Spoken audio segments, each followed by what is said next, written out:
In the village of Kafr Abu Nem in the delta of Egypt, the specter of death was hanging over all parts. The news coming from Libya was coated with the smell of blood, and everyone was groping in panic about any news about the young men, who traveled secretly with the intention of migrating to Europe, but were swallowed up by the Mediterranean in front of the coast of the city of Al-Zawiya, west. With the passage of a few days that were dominated by despair and oppression, the situation on the other side seemed bleak and horrific. Some of those who survived the drowning were tortured with iron sticks, and burned with fire in the Bir al-Ghanem camp for irregular migrants, located southwest of the capital, Tripoli. This tragedy, the details of which will be revealed later, is just a microcosm of the dozens of crimes that migrants are subjected to, who infiltrate Libya through the vast desert, coming to it from different paths and capitals. Some of them drown, or reach the European paradise, or disappear inside prisons, and combos, narrow wards that are roofed with wood and sheet metal sheets, belonging to the smuggling gangs, waiting for a mysterious fate, perhaps worse than death among the folds of the sea waves. And smuggling routes are all controlled by a large mafia, branching out locally and regionally, and flowing inside the Libyan borders, and from there to the cities in the west of the country, overlooking the coast of the White Sea, such as Sabrata, Zuwaira, Al-Zawiya, and Al-Karaboli, as the one coming from Egypt, Sudan, and Somalia may meet with those who came through Chad and Niger, and those coming from Ghana and Ivory Coast will join them, and all of them remain, since their departure from their homes,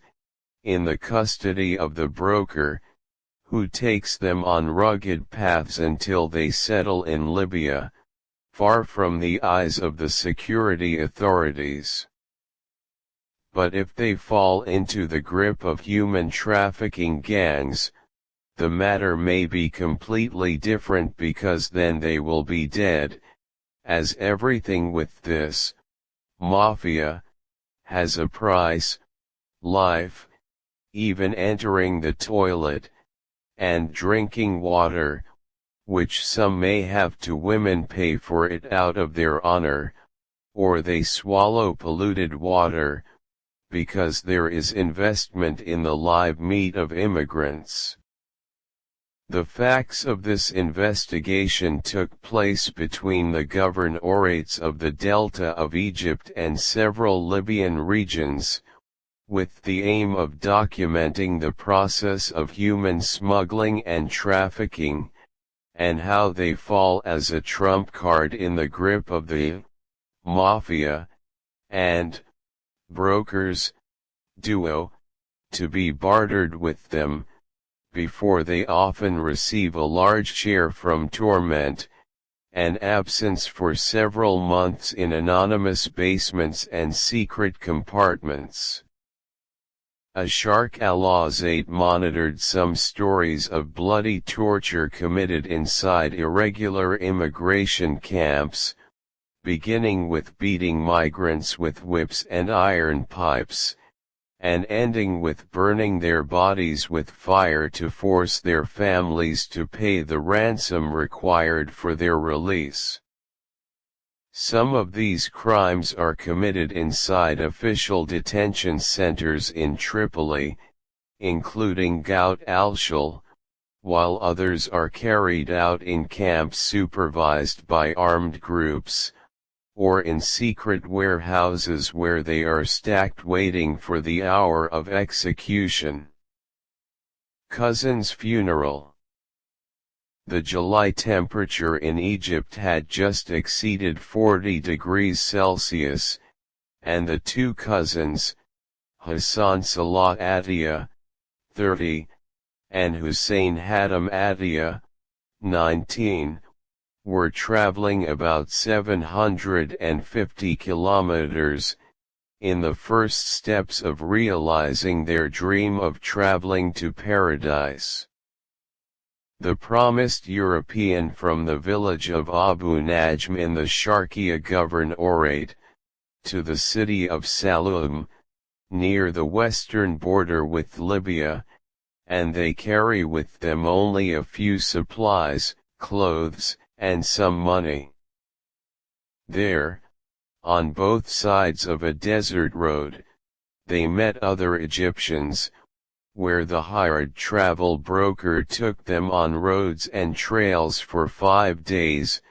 during which they moved from one bus to another, and from one warehouse to another, until his mission with them ended when they entered the Libyan border. From this point on began a journey fraught with dangers and horrors, narrated to us by Nora Salim, the cousin of Hassan and Hussein. Noura, who is 30 years old, told us that her two cousins wanted to improve the lifestyle of their families, like the rest of the sons of Kafr Abu Nem and other nearby villages in Sharqiya, by traveling to Italy. Many Egyptians have arrived in Italy and are working now, and their families' conditions are good. She added in a sad tone, "My family is currently going through tough days." She regrets what happened. After receiving the first phone call from Hassan and Hussein at the end of last August, we learned from Egyptians in western Libya that the boat that was carrying them with others capsized in the sea, and they all drowned, so we held a funeral for them and received condolences. With the grief that prevailed in the village of Kafr Abu Najm for the death of Hussein and his cousin Hassan, who left behind a baby, their families hope that they are still alive. According to data from the Ministry of Interior of the Libyan National Unity Government, there are more than 575,000 irregular migrants across the country, including 6,200 who are being held in shelters run by the ministry's anti-illegal migration agency.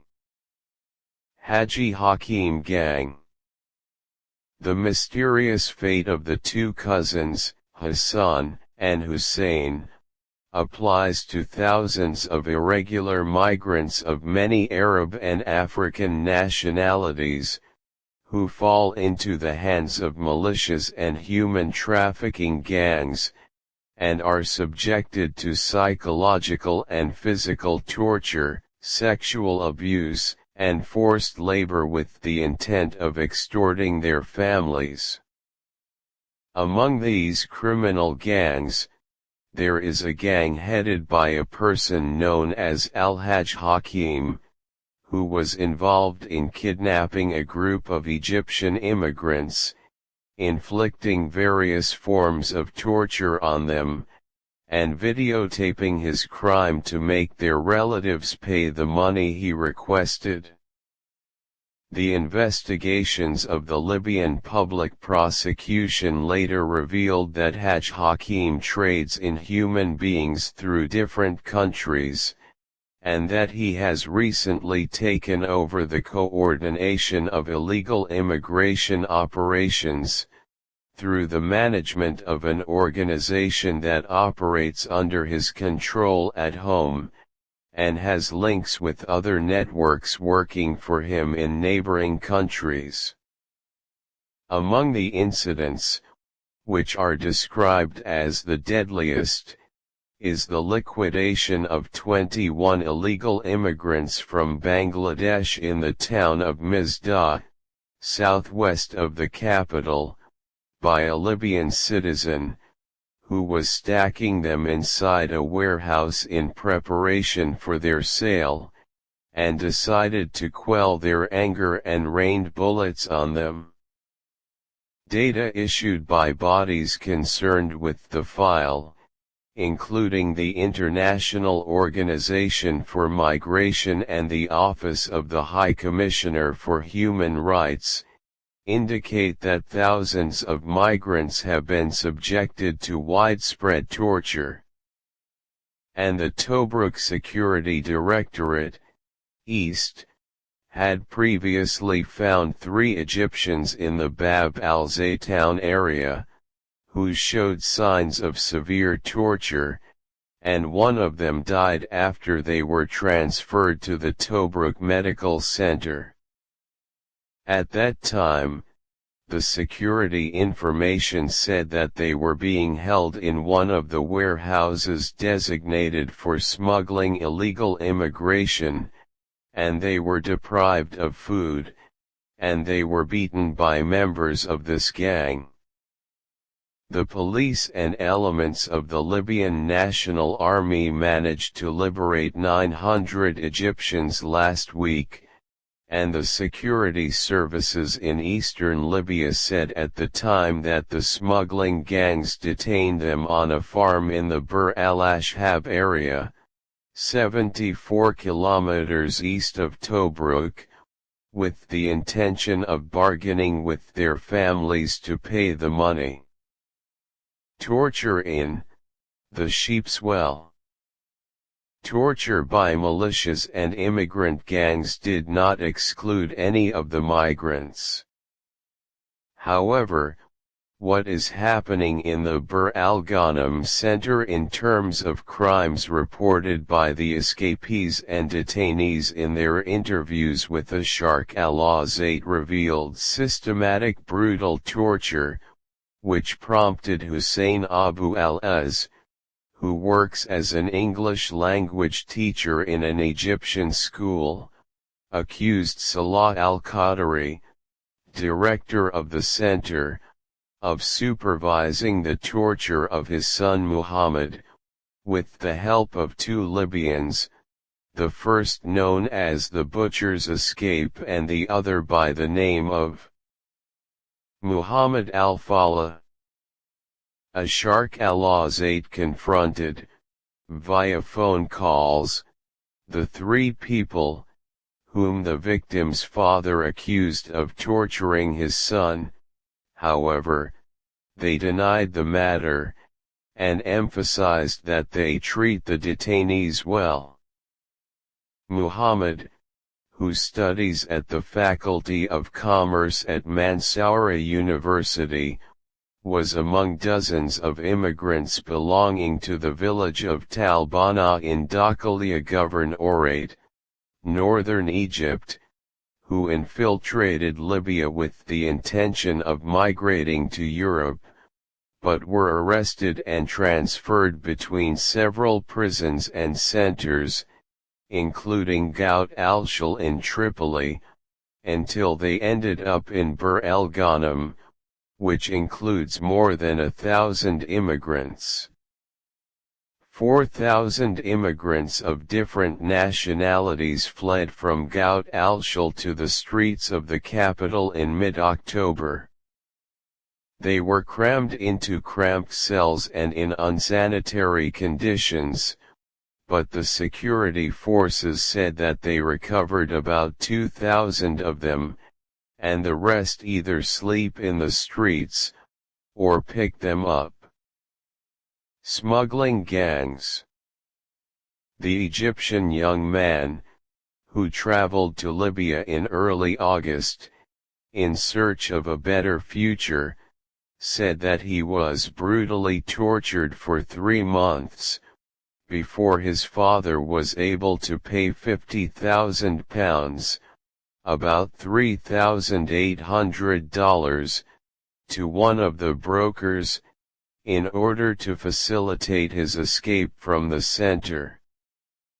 In addition to paying another £7,000 in return for his delivery to the nearby saloon. Amnesty International monitors that migrants in some shelters across Libya have been subjected to grave violations, in addition to the horrific sexual violence of migrant women detained in detention camps at the hands of his guards, in exchange for food and clean water, which prompts the International Organization for Migration to refuse to return any migrant from sea to Libya. In a report issued last July, Amnesty International quoted several women as saying that guards in migrant camps rape women, and force them to have sex in exchange for their release or access to clean water.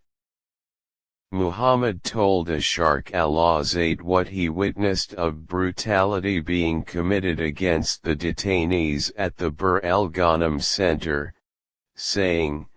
"The guards tortured us daily in a humiliating manner, while they smoked hashish and drank buka, a homemade intoxicating drink, and we were beaten with iron rods." He supervises the torture of us, al-Qadari, and with him, the escape, and the farmer. And whoever of us feels pain or gets sick, he has no choice but to wait for death, because there are no doctors or treatment. Regarding the crowding of detainees in 4 narrow wards with the high summer temperature, Muhammad said, "Our ward housed 450 people, and the weather was very hot, with little water and toilets, and they prevented us from showering, which facilitated the spread of contagious skin diseases." And in light of the daily torture rations, Muhammad also spoke about the deprivation of food for the migrants, saying, "Food was so scarce that we could hardly suffice, and hunger always accompanies us. We only had 2 meals a day, which were not enough to satisfy our hunger, and every 4 people ate a small plate of pasta, and the jailers liked to hear us from time to time swear words, and they frightened us that we would only leave the camp dead, especially the Egyptians. Those coming from some governorates of Upper Egypt and its deltas constitute the largest number of migrants who flock to Libya through the desert secretly, in search of a work opportunity or in the hope of escaping to the promised paradise. Escape with a police car. The note here is that the Bir al-Ghanem Center is officially affiliated with the Libyan police. However, Muhammad revealed to us the method of smuggling it,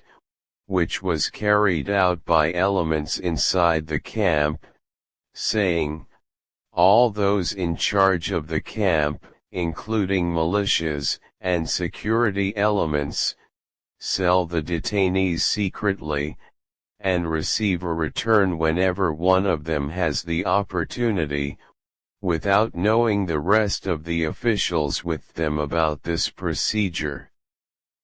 Muhammad added, explaining, "After my father in Egypt paid the amount set by the broker, they put me in one of the police vehicles stacked inside the camp, after a journey of torture that lasted nearly 3 months, part of which was in the Gout al-Shul detention center. Then they handed me outside the main gate of a taxi car, which in turn took me to a place in the city of Al-Zawaya, 48 kilometers west of Tripoli, and from there I took a taxi with others that was on its way to Egypt. In a tone of joy that was not without pain, Hussein Abu el-Az, Muhammad's father, told Ashaq al-Azate about his son's arrival at his home in Dakalia Governorate. Finally I got my son back after 3 months. Praise be to God, who escaped from hell. But he returned to me desperate and devastated by the cruelty of torture and humiliation, and afflicted with rare skin diseases. What is important now is the speedy release of another prisoner from the village of Telbana, called Nada Samara. The mediator is asking for £70,000. He said that the broker, who worked to smuggle his son, belongs to a city in southern Egypt and lives in Tripoli.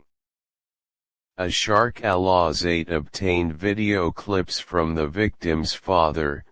Muhammad, who said that they were from inside the camp, and were filmed after the smuggling of some of the victims. Mafia and broker. Here, the missing link between the kidnappings and the liberation of the hostages is revealed, and lies in the role played by the broker in agreement with those involved in these crimes, and who always emphasizes that he is a benefactor, although the release of Muhammad revealed something like a business relationship between him and among the officials inside the detention center. Ashaq al-Azate,